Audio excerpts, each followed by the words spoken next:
Hello everybody and welcome to Insider's Guide. Today we're wrapping up our discussion of the ultra-exclusive Swiss town of St. Moritz. With several different mountains encompassing the larger St. Moritz area, this episode is split into 3 parts. We discuss Die Valletta-Lagalbe in part A and Corvach in part B. For this video, we'll be talking about Corviglia specifically, going over all you need to know to maximize your time on the slopes. So with that, let's finish an Insider's Guide to St. Moritz.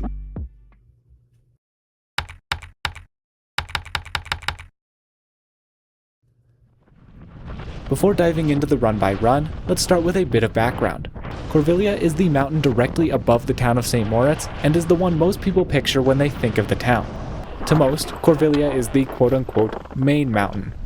For more information about getting to the town and about the town itself, check out part A, linked in the description. As mentioned in part B, Corvach sits across the valley from Corviglia, and from either mountain you can look across and see the other. Thus, as you might expect, since Corvach is mostly north-facing, Corviglia ends up being predominantly southern. This isn't ideal for snow quality, and because of that, despite its iconic status, Corviglia is probably my least favorite of the big 3 St. Moritz mountains. Don't get me wrong, Corviglia has some nice runs, but more often than not, they can get rather firm unless there's been a recent dump. One upside to Corviglia is that it affords some excellent views down into the town, almost like the Aspen of Switzerland. Although I suppose it would be more proper to say that Aspen is the St. Moritz of the United States.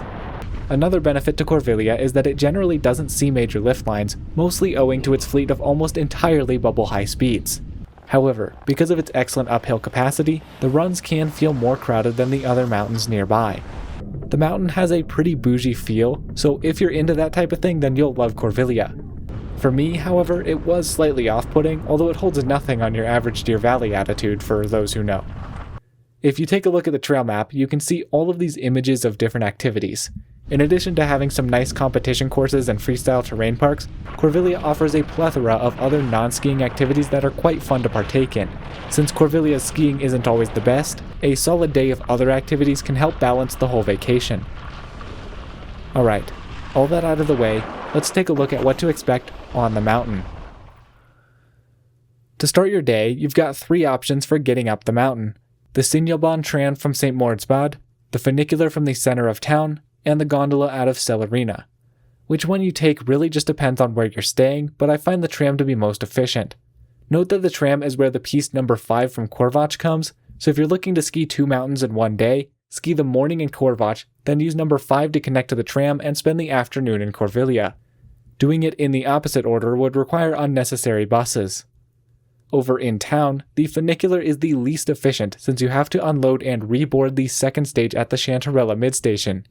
Nevertheless, since it's right in the center of town, it's generally the most popular way up, so we'll head there next. Directly below the funicular top station is a T-bar that services a handful of short learning pistes. However, I'd recommend pretty much any other beginner zone on the mountain, since those areas are serviced by platters or short chairlifts that are far easier to load and ride than a T-bar. Below the T-bar is a black piste called Olympia, which can take a while to open because of its lower elevation. When it does open, however, it's a really fun, secluded run through the forest. Moving back up to the top of the funicular, the FIS 6-pack, Lift N, is the main beginner pod on the mountain. However, I wouldn't recommend learning here since the blues are on the steeper side and the area gets a lot of traffic. The marquee number 5 run here is a good one, with a nice steep final pitch before you reach the bottom of the lift. In addition, number 7 is a nice first red run to try at Corviglia, although it can get a touch busy from time to time. At the bottom of the FIS chair, you'll find the entrance to the number 9 piste, Montanella. This is a strong contender for my favorite piste on the mountain. It's steep, flowy, and long, though like other Corviglia cruisers, it can get a bit firm. At the bottom, I'd recommend heading skiers right rather than left, since lapping number 9 is much more efficient via the Salestrains quad, Lift L, than through the funicular. The marquee run under the Salestrains quad is this number 4 piste, aptly named Corviglia Run. This is a solid piste, though it's not my favorite as there are a couple of flat sections that really kill your momentum. From the top of the lift, exiting right will bring you to the number 6 run, Standard. You start by heading through a cool little tunnel. Once you're out of it, the terrain flattens out a lot until the run joins the number 5, so try to keep as much speed as you can. Number 6 also continues past the bottom terminal of the FIS chair, at which point it becomes an ultra-flat catwalk. I'd only recommend using this if you're trying to get directly to this lift I on the far side of the mountain.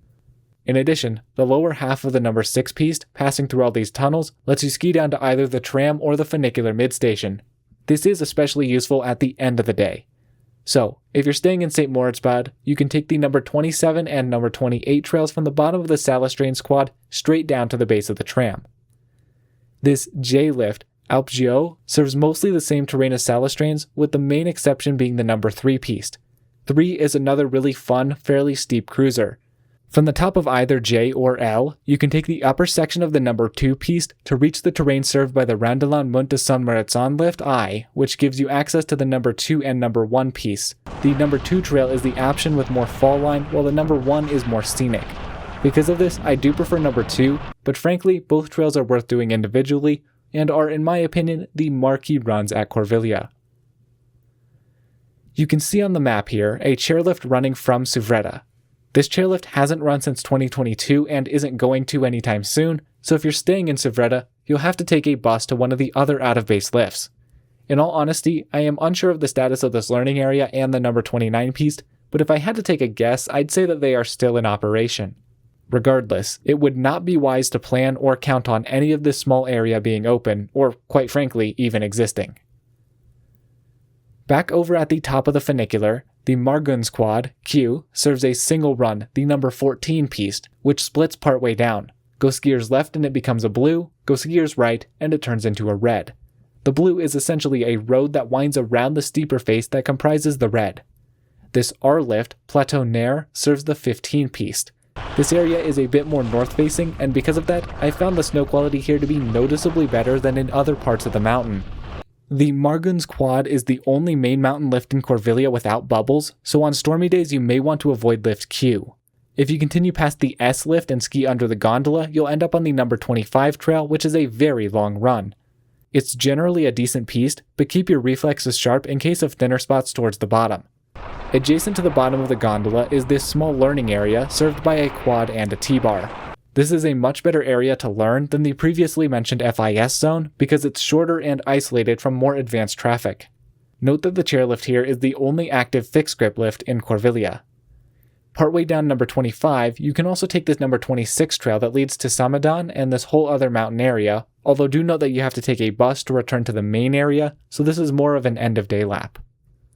The E-gondola can get some build-up in the morning, and by the afternoon its piece can get pretty busy, so this isn't an area I'd necessarily recommend lapping. If you feel the burning desire to, however, I'd most recommend getting gondola laps from noon to 2 when a lot of people are in for lunch. Celerina has a train station, so if you're coming in from a community a bit farther away, I would recommend heading up that gondola rather than trekking through town to the funicular. Back at the top station of the gondola, the Trais Fluors, lift S, is one of the few lifts that can occasionally see some lines. Thankfully, you can easily take a look at the line, and if it's too long, just pop over to R or Q instead. Lift S serves 4 piste, number 21 through 24.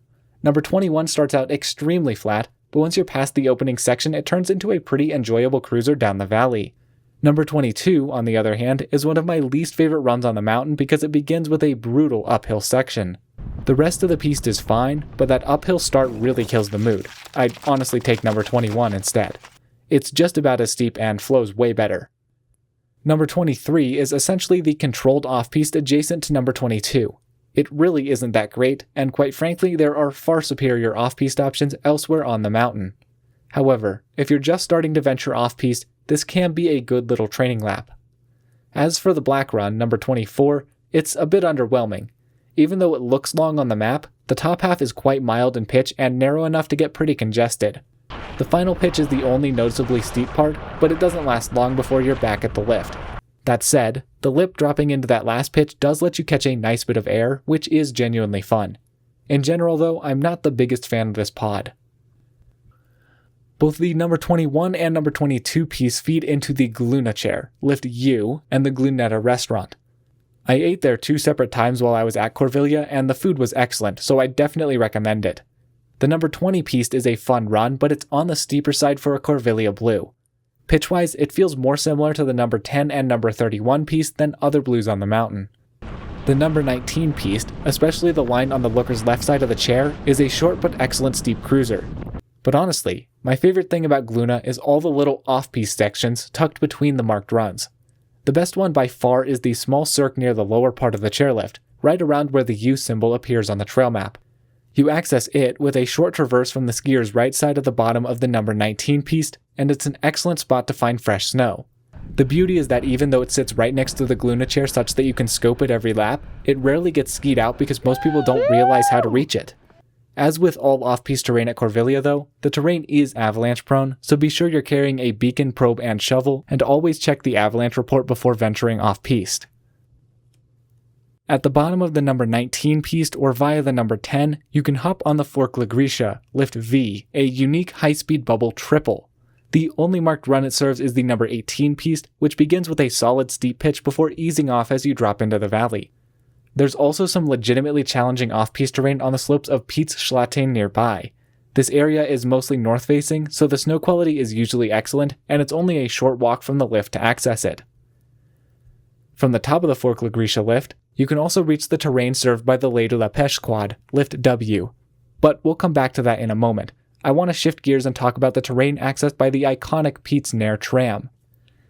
The tram takes you from the top of the funicular to the summit of the Piz Nair, which is the highest point in Corviglia. Like with most trams, I'd recommend riding it at least once for the views alone, because in terms of marked pistes, it doesn't offer much. The number 16 trail is basically a winding road that drops you down to the base of the Pêsch quad, and it's not something you'll want to lap repeatedly. The real appeal of the tram is the unmarked freeride terrain it accesses. The couloirs off the north face of Piz Nair are incredible, with an extensive selection of lines to choose from. That said, this terrain is extremely avalanche prone and dangerous, so I'd only recommend it to those who really know what they're doing. Let's finally talk about the Pêsch chair. This lift directly serves two very fun red pistes, number 34 and 35. Number 34 is a bit more fall line, while number 35 tends to see slightly fewer crowds. Just note that number 35 flattens out near the bottom, so try to hold your speed. The number 17 trail starts as a somewhat narrow ridge. Early on, you'll see the entrance to number 11 on the skier's left, which is a steep run through a wide open bowl with lots of good off-piste opportunities on the sides. If you stay on number 17, you'll eventually reach a fork. Going skier's right drops you into the aforementioned number 35, while skier's left keeps you on number 17. The rest of number 17 is much mellower and winds through a scenic valley with phenomenal views of the north face of Piz Nair off to your right. It does get a bit flat near the end, so maintain your speed. Eventually you'll reach another fork. Go skier's left to return to the Glüna chair, or go skier's right to merge onto the lower half of number 21, which takes you all the way back to Moritz. I love taking a run from Forkla down 17 to 21 to 25 into Celerina, getting a solid 4,000 feet of vertical. I jokingly call this the Four Seasons run, because the elevation change can lead to some pretty different weather at the top versus the bottom. Alright, that about wraps it up for Corviglia. If you haven't already, go check out parts A and B to hear about the other mountains in St. Moritz. Or, go check out another episode of Insider's Guide, all about other fine resorts around the world.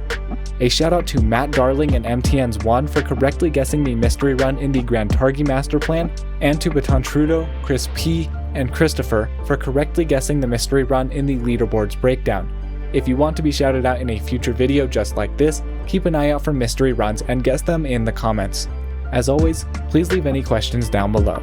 If you enjoyed this video or found it helpful, please consider subscribing to help support this stream. Thank you all so much for watching. All my love, I'm out.